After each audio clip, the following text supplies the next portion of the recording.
Hey, how you doing? Thanks for downloading the show. Welcome to GardenFork Radio. This is me, Eric. I'm your host. I also have a YouTube channel of the same name, GardenFork. This is my, it's called a podcast. Right, a podcast with my interesting friends and guests talking about eclectic DIY. Today, we're going to talk with Rick about how he bought a car and didn't have to hand over his cell phone number and email address to every car salesman out there.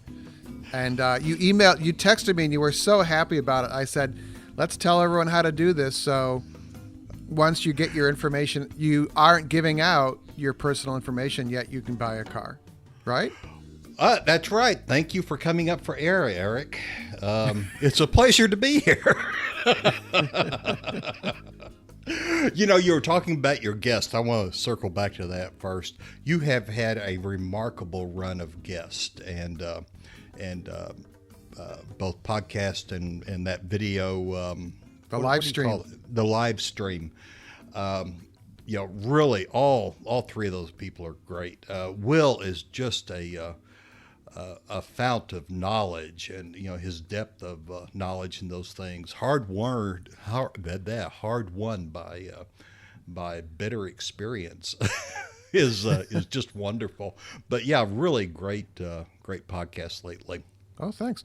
We're going to, this is a 2-part show. We're going to be talking about buying a car, and then we're going to be talking about someone's experience with owning several electric cars over the years. Oh, terrific. We called it the primitive Prius. It was a second generation Prius. Finally died back at the very beginning of the pandemic. And we said, we'll go along and do all right with just one car for a while, thinking that at this point in the pandemic, the car sellers would be all in a panic needing to sell cars to people who were all staying home. I did not have the foresight at all to think that they would have trouble producing cars as well. And so now there's a well-known shortage of vehicles. They can't get them on the lots. And so they're charging a premium for these cars. But we need a second car now. We've kind of reached that point. Whether it's either, it's get a second car or get a second house, because, a house that's plenty big enough for you when everything is free and easy seems to be a very confining place when you're working from home, the kids are home, oh man. Even the dogs are looking at me and like, can we get a second car and go someplace? So, we started this hunt for a car, and being the rational person I am, I'm strictly numbers. I don't really fall in love with a particular car.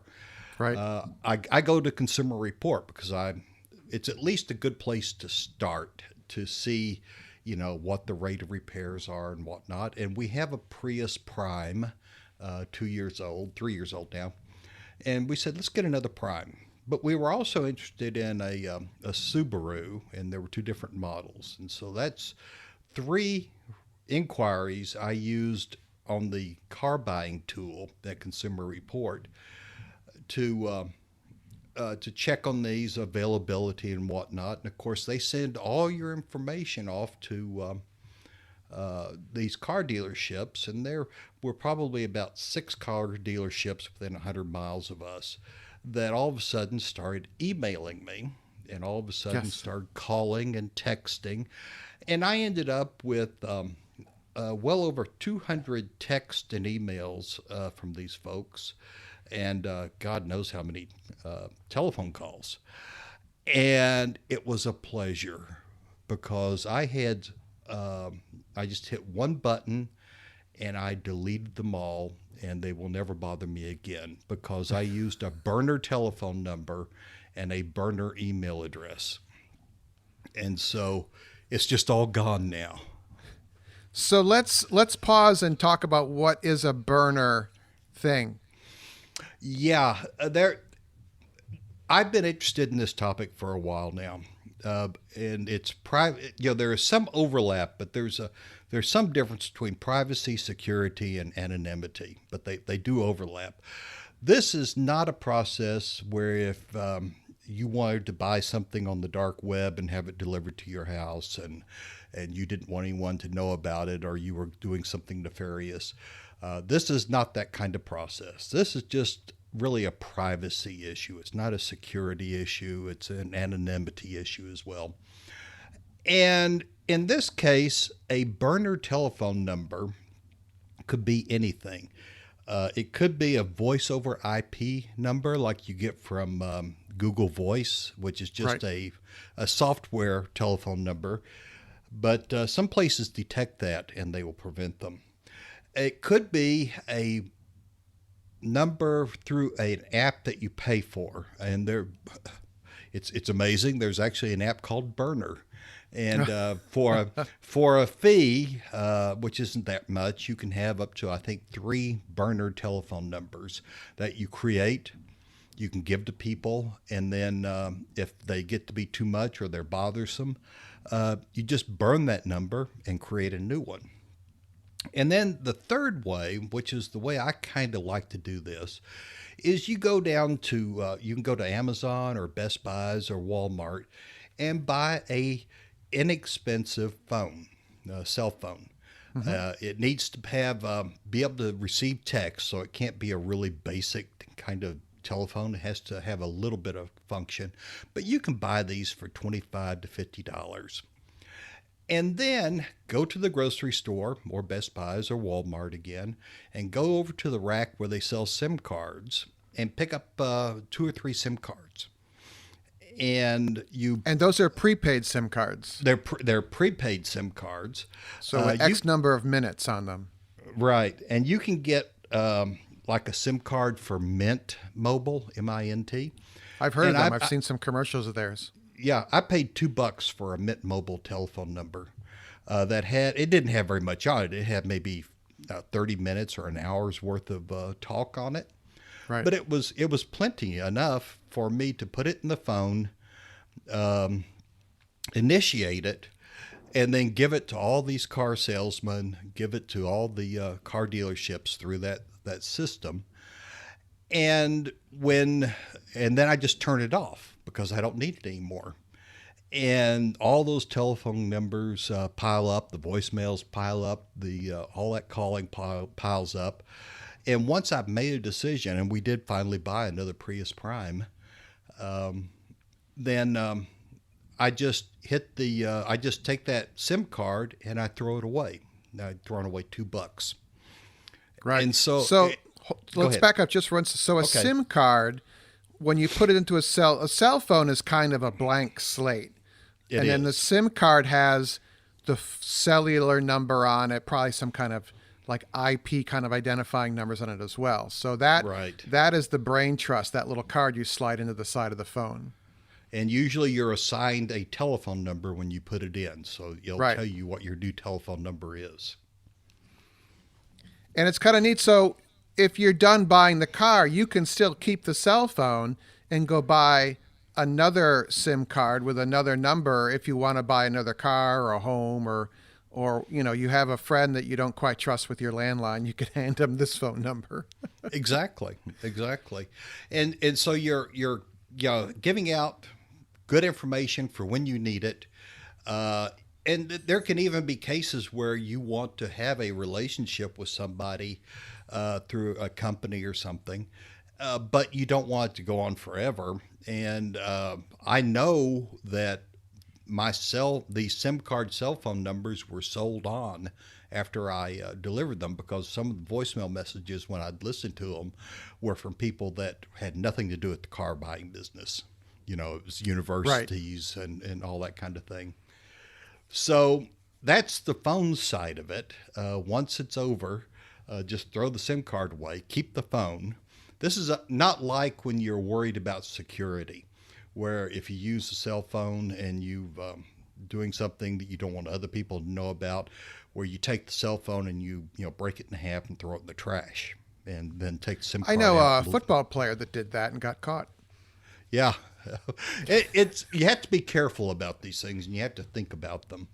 Yeah. The part of that security that people miss is that phone should never have any contact with your house, your location where you live or work, or any account that you use normally, which means you need to store it well away from your house and only use it for specific whatever clandestine things you want to do with it. Right, but we're getting toward the dark side here. But just to buy a car or something like that, the other attractiveness I like of a second phone number is like when you register for Facebook.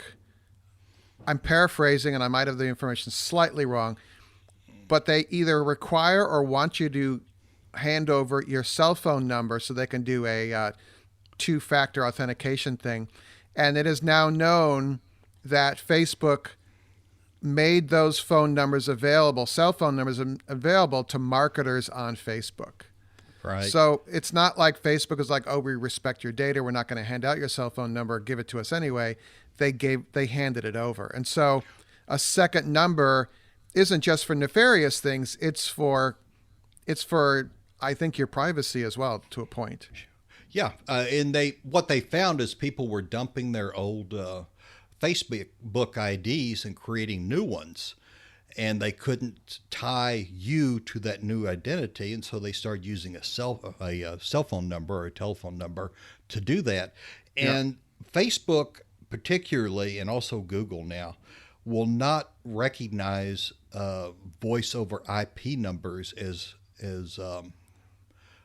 actual telephone numbers you can use. And so you can't verify your identity by using a voice over IP telephone number, which makes a burner cell phone a much better solution.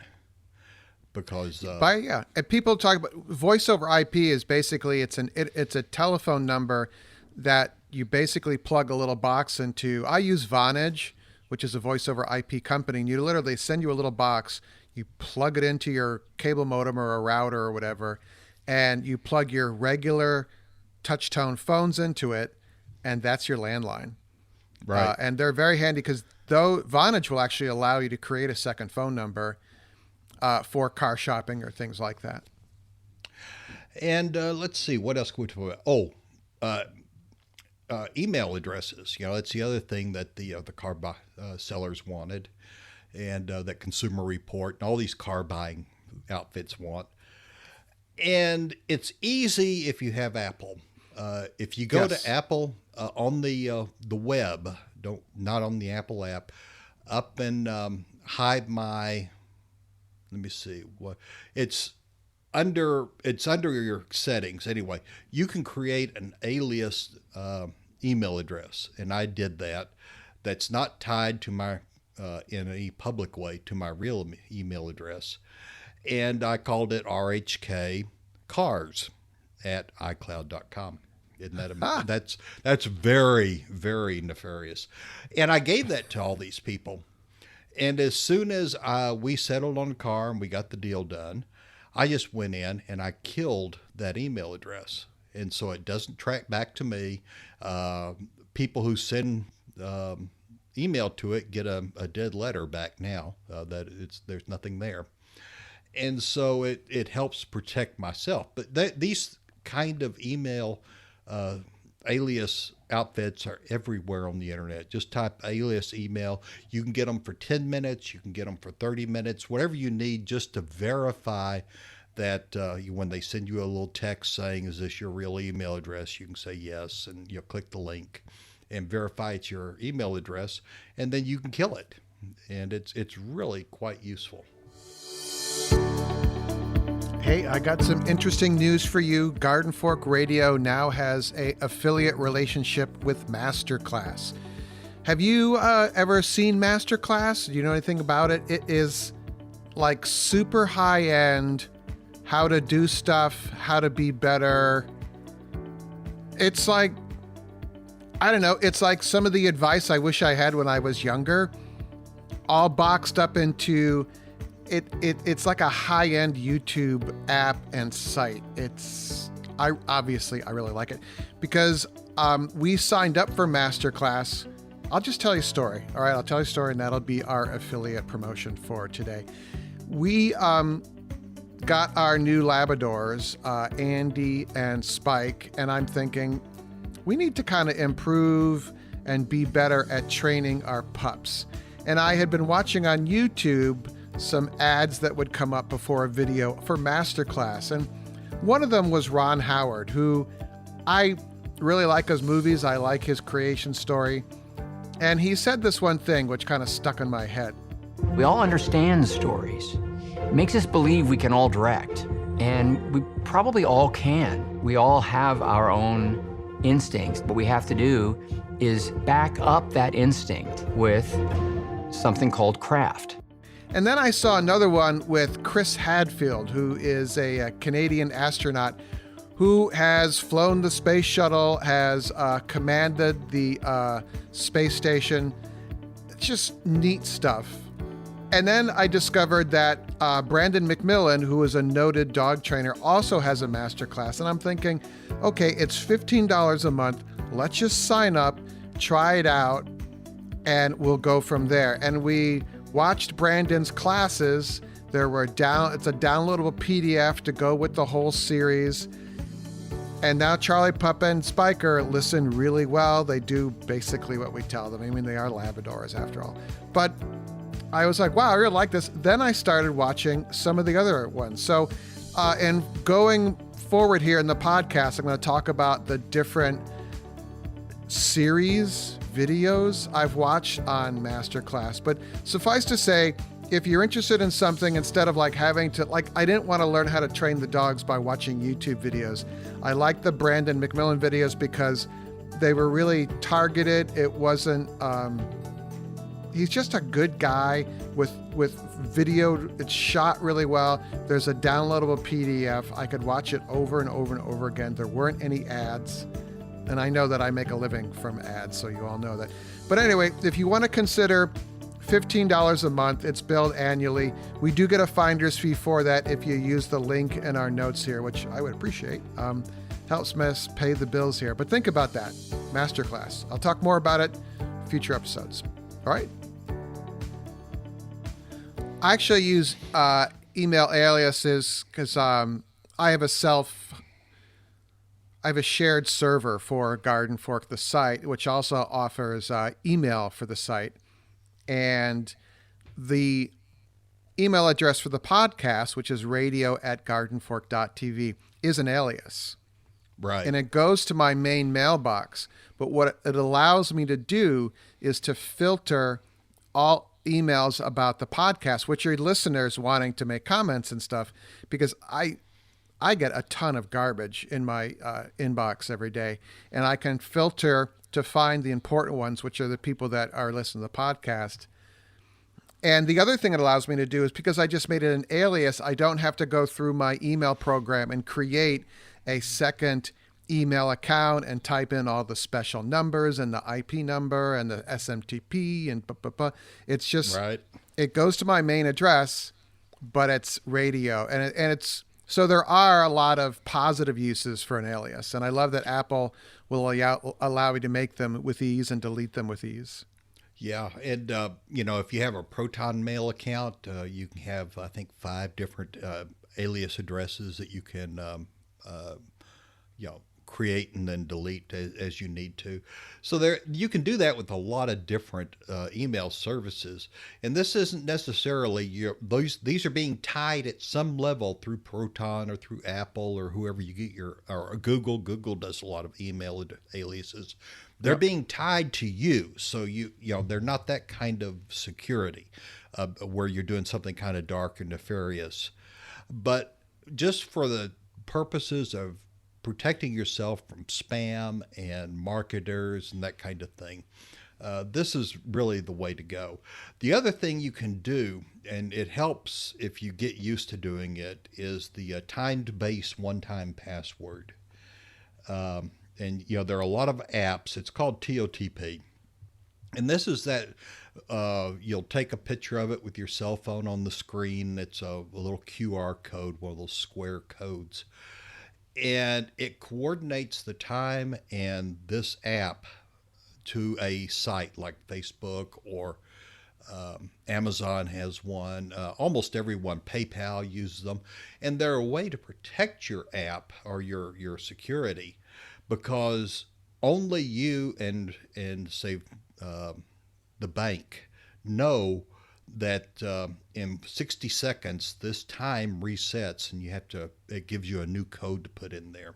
Yep. And so you have to have your cell phone or your iPad there to verify it, which is a pain. I mean, I know it's another step, but it's much more secure than cell phone numbers where they send you a 6-digit code. But it also allows you to use these burner phones with a good deal of alacrity, because you don't need that 6-digit code from your cell phone anymore. It's something that you possess on your regular telephone. So once you get used to it, it's a great way to protect yourself. I use that for logging in for accounts that allow that, and it's much more secure. I just worry about someone. Like, I got a weird email the other day that someone had tried to change a password on one site that I logged into probably 8 years ago. Right. I had to create an account for something, and so there are people that creep through that stuff and try and hack in. So yeah, that's really nice, because it's an app on the phone. Then you touch the app, and all of a sudden this 6-digit number comes up, and then if you don't type it in within 25 seconds, the number is gone and another one comes up. Right. And so it's hard to spoof. I'm not going to say it's perfect in any way, but it's very difficult to spoof. It's difficult. It's impossible to guess, and it works beautifully. The other thing that people might like to know about are virtual credit cards. You know how you sign up, and they say 2-week trial free or a 3-month trial free, but they require you to put in a credit card number to get the 3-month trial. And what they're hoping you'll do is forget to cancel it. Yes. At the end of, well, there are companies that make virtual credit cards that are specifically for that purpose. Now, it's illegal to use these cards to try to defraud someone out of money that you've run up, if you run up a bill on something. But it's not illegal to use them to test a software product. And so you put in this virtual credit card, and it dies after it does the initial check. It'll check, say this is a real credit card, and the app will reply back yes, and then you get your free 3-month trial or your free whatever, and then it doesn't renew automatically because that card dies. I mean, there was a book several years ago. No one paid much attention to it, and it was called something about the power of the default. And yes, companies, or say countries, that are requiring signing up for the 401k as the default yes. People who get that normally don't quit it. And so that's good for people's retirement. If they're just forced into the system, they have to actively opt out of it to get out. Well, in the U.S. particularly, you have to opt into the 401k plan. And it's one of those things where you go, well, money's a little tight. I don't worry about this. But if you have to opt out of it to begin with, you're likely to stay. If you have to opt in, your lifetime earnings are drastically cut in most cases, because people forget to do it or they find reasons not to, and that type of thing. And so it's really better, and that's what they're using. They're using the power of the opt-in. You opt in to giving us your credit card, and then 10 days, if you don't want it, we'll cancel it and there's no charge. But they have your credit card and they're hoping you'll forget, and they can get you for a month or 2 months. And every now and then I look at our Visa bill and I'm like, what in the hell is that? And it's something that it's always me, signed up for as a trial, and it's been going for 2 years. And it's a product I'm not using, and I'd just forgotten all about it because I forgot to go in and kill it. The last thing I wanted to talk about on this business is pseudo credit cards, which are different from virtual credit cards. Pseudo credit cards on my Apple phone, my Apple Watch, on an Android phone, they're the little near field communication chip, NFC chip, that you touch a scanner in the 7-Eleven and pay Right. for your food or your gas or whatever. Those are pseudo credit cards, and those are some of the most secure systems around. Wow. Because once you enter your credit card into your phone as a card, and it's verified through the bank, that near field communication chip has a serial number. It takes your credit card number and that serial number, it uses a random seed, and it creates a one-use pseudo credit card number that's good for that one purchase. It has to be used within just a few seconds. And that way, you're not actually giving the 7-Eleven or the gas station or the food store your real credit card number. You're giving them the pseudo number that's a one-time use number, and it's generated every time you use that near-field communication chip. And I have that chip embedded into my credit card. It's that little gold, Yes. slightly little rectangular little chip, because I can tap the gas. I can tap the gas pump. There's a little icon I can tap, or at the checkout at the 7-Eleven, the card reader where you would slide your card or insert it also has this little icon, and you just go beep. And so then I didn't realize just how secure that is, but that's great to know.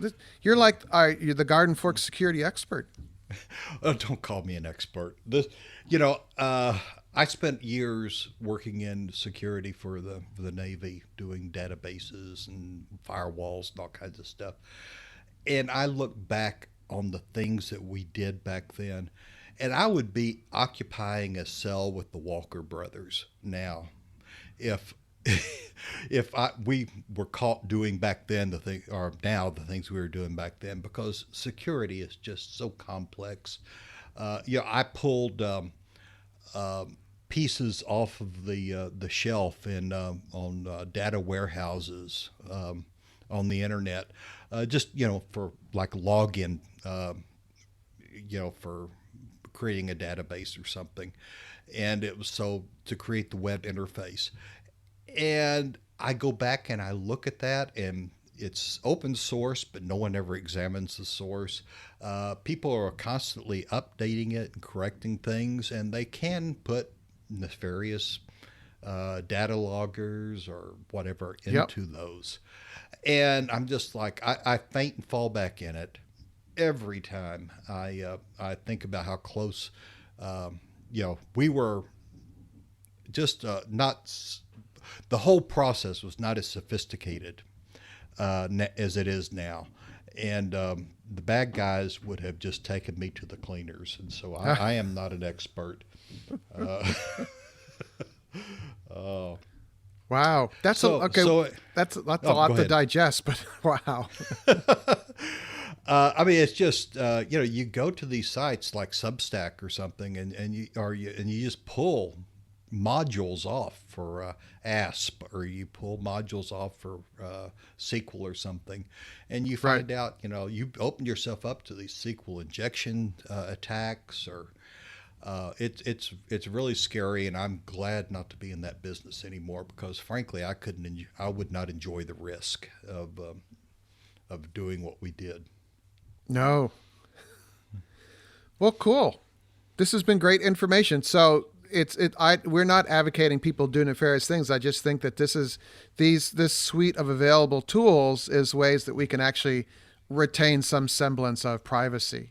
Some people say we have no privacy left, but I disagree, but I'm not the privacy expert, Well, and I'm not an expert, but I really am. I started off, and I said this before, I started off being radically open. I thought that was the way to go on the internet. And that was kind of the spirit of the internet back when it started, And now it's I'm paying a price for that. I see my credentials, whether old passwords or old logins or whatever, all over the internet. You've got to protect yourself with like the time-based one-time password apps, or at least dialing your cell phone and giving you a 6-digit number. Right. For Two-factor authentication. Two-factor authentication. When I look you can go to Have I Been Pawned? Is that the site? There's a site like that, and it will list. You put in your email address or your login, and it will tell you all the times it's been exposed on the internet. And mine runs to pages now. Wow. Old passwords that have been used. Of course, all our data went out about a decade ago to the Chinese. And see, that's the how difficult defense is and how wonderful it is to play offense in this business. Right.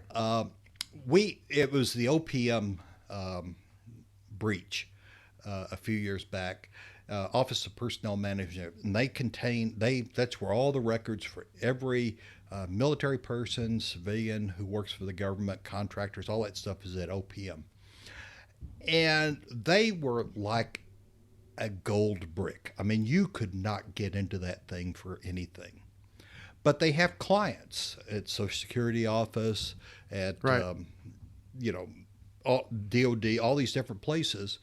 And the Chinese found their way into OPM, who had nearly perfect security, through a link at the Department of Agriculture. And they tunneled into OPM that way. I mean, trying to secure something like this is an absolute nightmare. And you have to be right 100% of the time. The bad guys get to try thousands of times. And I used to sit there at NetWarCom, Navy Network Warcom Command, and sit across and just like I was sitting on top of the firewall, just watching adversaries slamming thousands of times a minute our firewalls in the Navy, and just sweating bullets. All right. That's a lot. Okay, well, on that happy note, I was so glad to see the question and answer with the camera operator on Patreon. Oh, and and the live chat or live stream. The you live guys stream, had. Yeah, that was wonderful. The reason I didn't log into the live stream is I can watch it later at 2x speed. Right. So it saves me time. But just thank you, everyone, for taking the time to listen. If you have some thoughts on this or questions, we can have Rick back. Or if you also are experiencing this kind of thing, is privacy dead? That's a deep question. Let me know at my email alias, radio@gardenfork.tv. I unfortunately have to do the after show now with my guest, Rick. So, and we're going to talk about something else completely different. But it'll be interesting. GardenFork Radio is produced by GardenFork Media LLC in Brooklyn, New York. Our producer is Sean O'Neill. If you need an amazing podcast producer, visit Sean's site, SeanInBrooklyn.com. That's Sean, SEAN, in Brooklyn.com.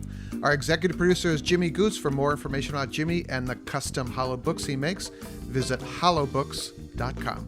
The music in the show is licensed from audioblocks.com and uniquetracks.com.